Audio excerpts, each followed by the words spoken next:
Ivas Granda toma uma grande decisão contra os generais Melancias e vocês precisam saber o que está em andamento. E tem mais: o parlamento acaba de tomar uma decisão contra esses inquéritos do ministro Alexandre de Moraes. E olha só, enquanto Bolsonaro dispara no Instagram, Lula perde seguidores e muito mais, patriotas. Fiquem comigo até o final para vocês saberem disso daqui e várias outras matérias que eu estou trazendo para vocês importantíssimas. Peço a todos que curtam, comentem, compartilhem esse vídeo ao máximo para ter relevância no YouTube. Se você ainda não é inscrito no canal, inscreva por gentileza. Não se esqueça de clicar no sininho para receber todas as notificações. E sem mais delongas, vamos ao que interessa. Enquanto Bolsonaro dispara no Instagram, Lula perde seguidores. Ex-presidente tem quase o dobro de seguidores do petista. O presidente Luiz Inácio teve perda de seguidores no Instagram, ao passo que o ex-presidente Jair Bolsonaro PL vê seus números subirem. Os dados são gerados pela plataforma Streak.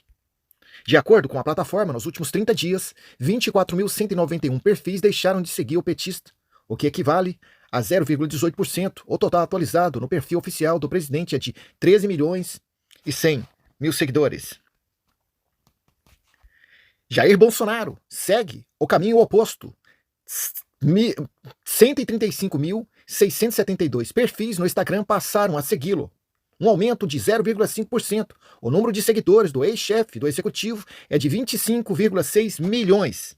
Nós estamos falando de 25,6 milhões, o dobro do Lula. Lula só tem 13 milhões. E lembrando que Lula não ganha em nenhuma das redes sociais com Bolsonaro, mas em nenhuma. Lula não ganha no Instagram, Lula não ganha no Facebook, Lula não ganha no Twitter, Lula não ganha no YouTube, Lula não ganha em nenhuma rede dessas sociais. Agora a pergunta é que não quer se calar: como um homem desse pode ter 13 milhões de pessoas seguindo ele no Instagram, sendo que em outras plataformas, quando ele vai postar algum vídeo, alguma coisa, não dá nem 3.000 visualizações. Nem 3.000 visualizações. Alguém pode me explicar isso? Alguém pode me explicar isso? Enquanto isso, o presidente Bolsonaro tem milhões de seguidores em todas as plataformas que vocês possam imaginar. Em todas. E quando ele faz uma live ou ele posta um vídeo, os vídeos dele viraliza, ultrapassa casa de milhões. Enquanto isso, os vídeos do Lula, somando todos os vídeos do Lula, não dá um vídeo do presidente Bolsonaro.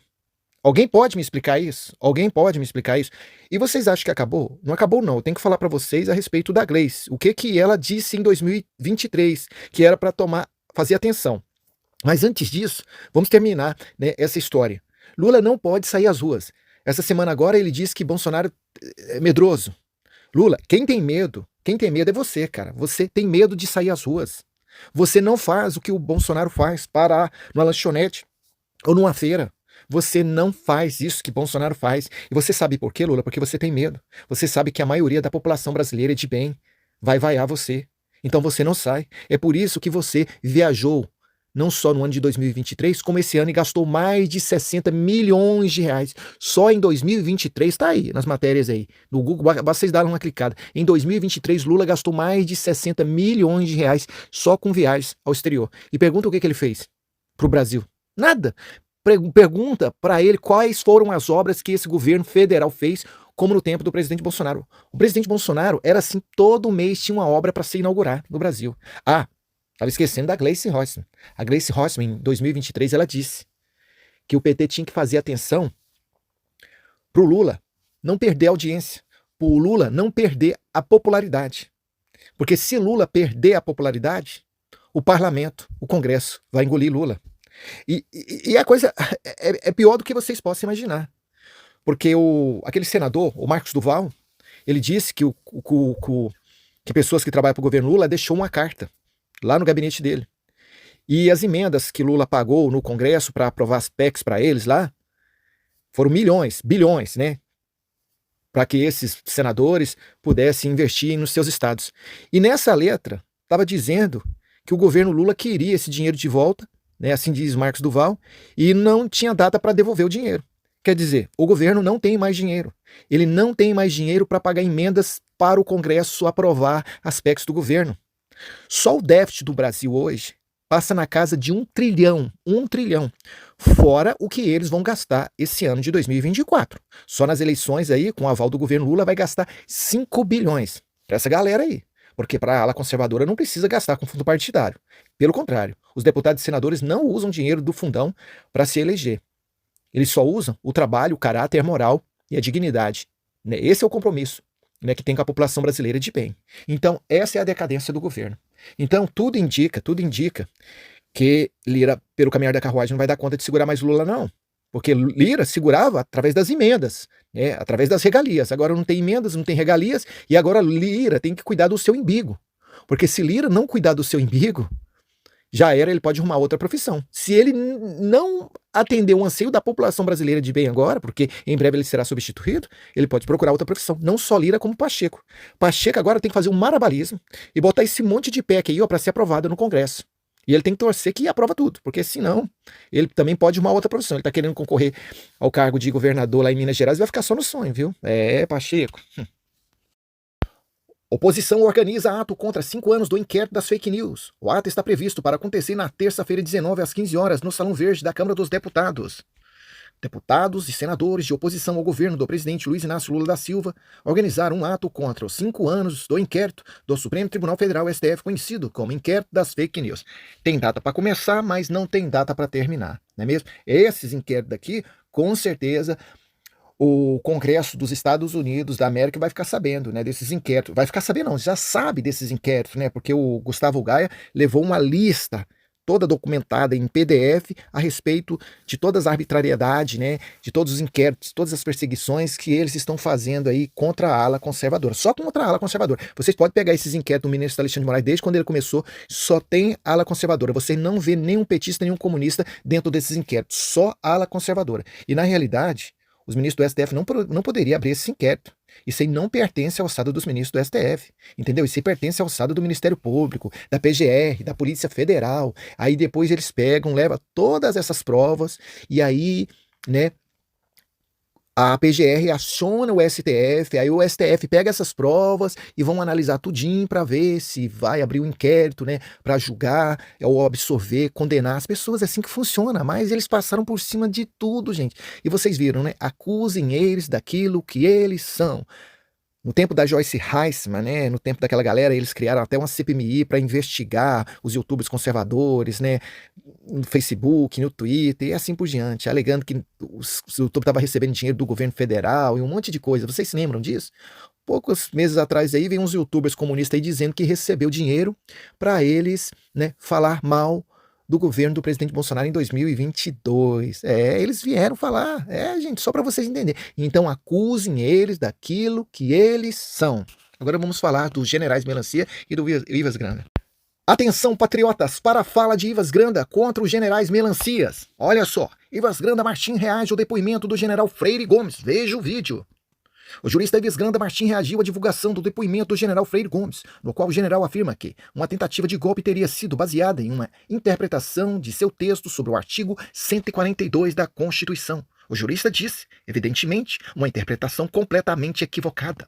O jurista lembrou que a interpretação do artigo 142 foi feita por ele e que ele explica que, segundo o artigo, as Forças Armadas devem garantir as instituições.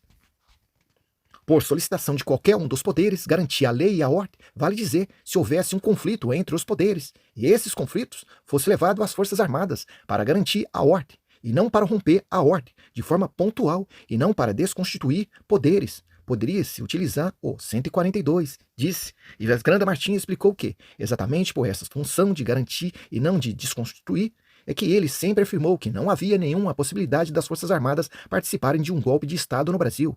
Ele lembrou que apresentou sua interpretação, inclusive, em audiências públicas no Congresso, e rebateu a interpretação que vem sendo feita de suas colocações, lembrando que não houve tentativa de golpe. Tanto é verdade que, quando o presidente Bolsonaro foi presidente, não tomou nenhuma medida, evidentemente, quando deixou de ser presidente, não teria a menor condição de fazer qualquer golpe de Estado, disse e acrescentou. Mas a minha interpretação jamais poderia ser objeto de uma colocação onde eu disse que a garantia da lei e da ordem pudesse romper a lei e a ordem. O jurista deu um exemplo em que a garantia da lei e da ordem foi utilizada recentemente no Brasil. Ele disse: vou contar aos senhores como foi utilizada a garantia da lei e da ordem. O presidente Michel Temer, quando houve a invasão da Câmara dos Deputados por elementos do PT e do MST no seu governo, destruindo dependências da Câmara dos Deputados, viu, ministro Alexandre de Moraes? No Congresso Nacional, o presidente Michel Temer utilizou o dispositivo, chamou a garantia da lei e da ordem, fez um decreto, assinou um decreto de estado de emergência. Em poucas horas, não só desocupou as dependências da Câmara dos Deputados, como veio, posteriormente, a liberar e não condenar e não acusar nenhum daqueles membros do PT e do MST que tinha invadido e destruído as independências da Câmara dos Deputados. Utilizou a GLO. Essa é a razão pela qual entendo que minha interpretação tem sido desturpada. Ele lembrou que não conhece as palavras do general Freire Gomes. Se foi utilizada, eu não sei. Li apenas um depoimento diferente da forma que eu escrevi e disse: tudo isso parece mais uma parte do plano do sistema para prender Jair Bolsonaro. O ex-presidente sabe disso e tem trabalhado nos bastidores para evitar isso. O apoio popular é a arma secreta. Gente, vocês estão vendo aí? Quer dizer, no tempo do presidente Michel Temer, a petezaiada e o MST invadiu a Câmara dos Deputados, invadiu a Praça dos Três Poderes e quebraram tudo, meteram fogo em tudo. E eu não vou muito longe, não. Por causa de uma decisão da ministra Carmen Lúcia, a petezaiada e os comunas foram lá e pintaram a fachada do prédio dela de tinta, jogaram tinta para tudo quanto é lado. E eles encheram saquinhos de tinta e foram jogando na parede do prédio, nas vidraças, e pintaram tudo, pincharam tudo. Aí vocês sabem o que aconteceu? A ala conservadora foi lá, sem ninguém pedir, sem ninguém mandar, e limpou lá tudinho de graça. De graça.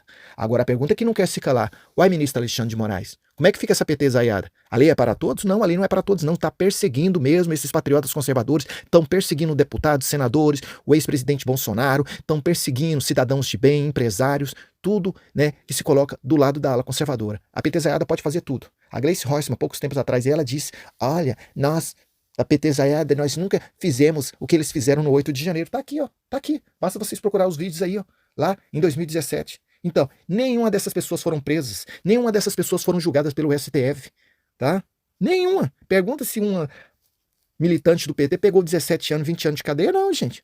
Então, e outra coisa, só deles terem apagado aquelas 196 filmagens que poderia mostrar quem eram os inocentes, quem foram os omissos e quem foram os infiltrados, esse inquérito já não poderia seguir adiante. Vícios processuais. Não é assim que eles fizeram com Lula para ele voltar à cena do crime? Vícios processuais, não é assim?